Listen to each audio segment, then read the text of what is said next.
You might assume a Holocaust survivor is someone who experienced concentration camps or hid in an attic like Anne Frank. But there were hundreds of thousands of Jewish people who escaped the Nazis by going east into the former Soviet Union. And the Jewish people who were already living there had to evacuate their homes when the German army occupied their cities, towns, and villages. They became refugees, fleeing with nothing but the clothes on their backs. After the war, Jews who were trapped behind the Iron Curtain endured decades of state-sanctioned anti-Semitism. My name is Raisa Moroz. I was born in Mogilev, Belarus.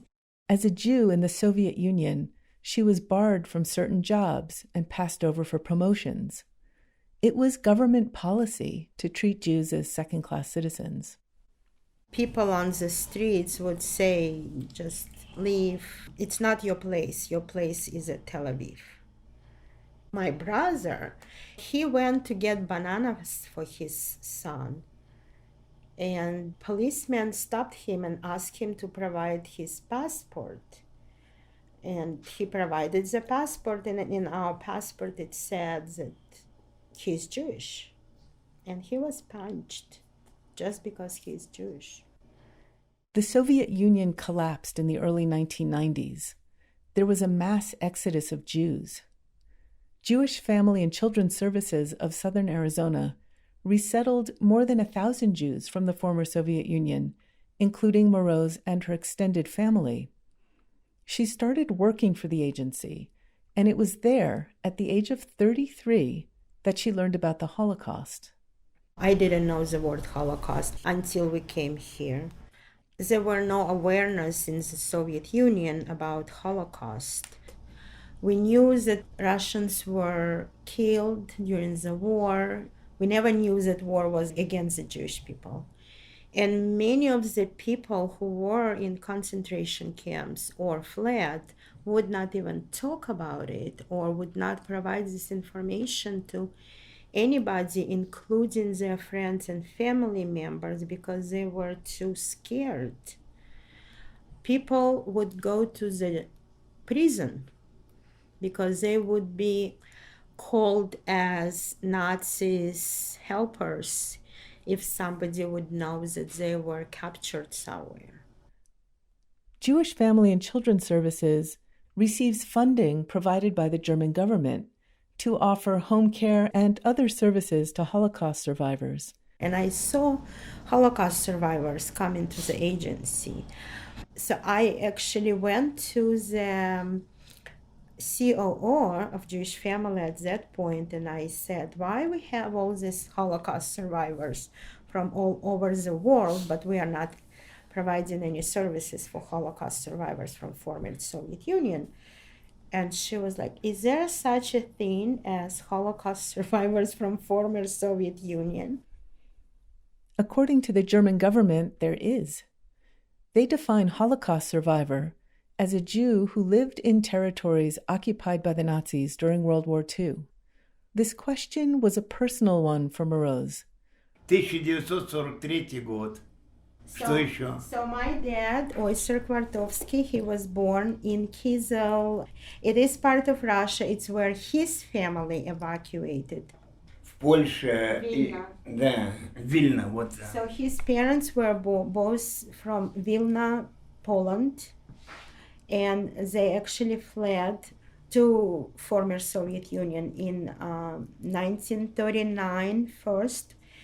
And then they had to flee again in 1941 when the war started in the former Soviet Union. During the evacuation, they lost their only child. Then when they were working in mine while in evacuation, and my dad was born there. In 1943, he is not eligible for compensation from the German government as a Holocaust survivor because he wasn't living in an area occupied by Nazis.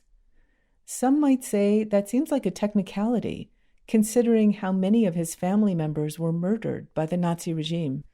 We believe most of them perished in Holocaust. Moroz's mother, Ida Kvartovskaya, does fit the official definition of Holocaust survivor. Я родилась в Могилеве, Белоруссии. Зовут меня. Ida Kvartovskaya was born in Mogilev, Belarus in 1939. The German army laid siege to her city beginning on June 22, 1941. Мы родились в Могилеве. Когда война началась, нас всех эвакуировали. У нас был дом. Нас эвакуировали в Челябинскую область. Ida, her parents, and 6 of her siblings hid in the forest for 2 days. They returned home, and her father scrambled to find a way to get them out before the city's defenses fell to the Nazis. So when Nazis came to former Soviet Union, they had no time, no power to build concentration camps or to send people to Germany or Poland where they built concentration camps. They were just liquidating people as they go. They create a special command called the Einsatzgruppen. They were tasked with killing as many Jews as possible. They used a variety of brutal methods. One way, it's what happened on Babi Yar, somewhere at the end of September 1941, for just 2 days. They killed with machine guns at least 28 or 30,000 Jewish people. There were villages that Nazis would come, get Jewish people in barns, and put the fire in. And the entire village will be killed. Only people who were able to flee survived. I know that in our country, in Belarus, where we're from, 90% of all Jewish people died during the Holocaust. Like my mom's family had almost zero chance to survive. Ida's father asked their Gentile neighbor to drive them in his carriage to the train station. The neighbor agreed, but demanded all their belongings in exchange for the ride. Ida's family was evacuated on a freight train. It went into the Ural Mountains. The journey took weeks. The train stopped at various towns, and her father traded what they had left for food. У меня умерла мама. My mom died. Она заболела воспалением легких, умерла. She had pneumonia during the evacuation, and she died. Ida had an infant sister. She died soon after from starvation. После мамы нас осталось 10 детей. Самая старшая сестра, она нас всех воспитывала. So there were 10 children in the family. The oldest sister was 17 at the time when her mom died. Until she was in her 50s, Ida Kvartovskaya had no idea that the Nazis had been targeting Jewish people. Я была малая, я ничего не понимала этого. I was too young. I didn't understand anything. And again, back in Russia, we were not taught about that. We had no idea about 6 million Jews.